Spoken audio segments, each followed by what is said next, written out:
Hello friends, welcome to our channel. ఈరోజు మన కిచెన్లో రవ్వ కేసరి రెసిపీని అయితే చూపించబోతున్నానండి. ఇది నోట్లో అలా వేసుకోగానే ఇలా కరిగిపోతుంది, అట్లా టేస్ట్ అయితే ఉంటుందండి. దీనికోసం ముందుగా ప్యాన్ అయితే పెట్టుకోవాలి. అందులో 1 టీ స్పూన్ నెయ్యిని అయితే నేను వేసుకుంటున్నాను. అది కొంచెం హీట్ అయిపోయిన తర్వాత ఇప్పుడు మనం ఇందులోకి అయితే డ్రై ఫ్రూట్స్ని అయితే వేసుకుంటున్నాను. మీకు ఇష్టం ఉన్నన్ని డ్రై ఫ్రూట్స్ అయితే మీరు వేసుకోవచ్చు. అలాగే డ్రై ఫ్రూట్స్ కొంచెం వేగిన తర్వాత ఇందులో 1 కప్పు నేను రవ్వనైతే వేసుకుంటున్నానండి. రవ్వ వేసుకున్న తర్వాత మంచిగా కలుపుకోండి, ఎందుకంటే తొందరగా ఇదైతే మాడిపోతుంది. అందుకని స్టవ్ లో ఫ్లేమ్లో పెట్టుకొని కలుపుకుంటూ లైట్ గోల్డెన్ కలర్ వచ్చేంత వరకు మనం ఈ రవ్వనైతే వేయించాలండి.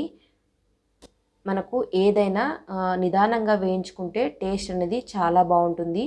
ఒక 5 to 10 మినిట్స్ పాటు ఇలా వేయించుకున్న తర్వాత మనకు గ్యాస్ అయితే ఆఫ్ చేసుకుందాము. ఇప్పుడు ఈ రవ్వనైతే వేరే బౌల్లోకి అయితే నేను వేసుకుంటున్నాను. ఇప్పుడు మళ్ళీ స్టవ్ పైన గిన్నె పెట్టుకొని అందులో అయితే 3 కప్స్ అయితే మనం వాటర్ని అయితే పోసుకోవాలండి. 1 కప్పు రవ్వకు 3 కప్స్ వాటర్ని అయితే వేసుకోవాలి.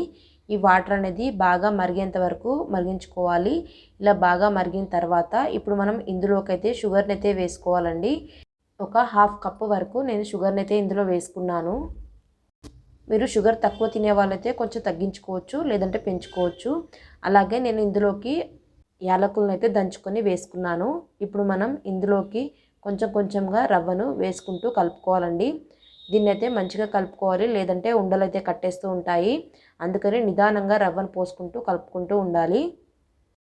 మనకు చూస్తుండగానే ఇదైతే గట్టిగా అవుతుందండి. ఒక 5 మినిట్స్లోనే చూడండి మనకు ఎలా తయారైందో.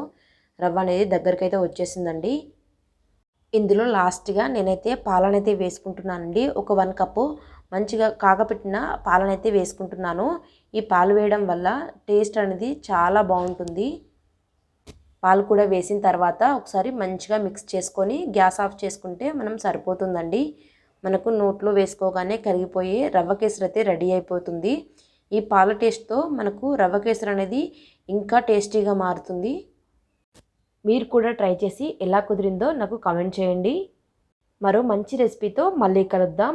అంతవరకు మన ఛానల్ని సబ్స్క్రైబ్ చేసుకొని సపోర్ట్ చేయండి. Thank you for watching. Bye.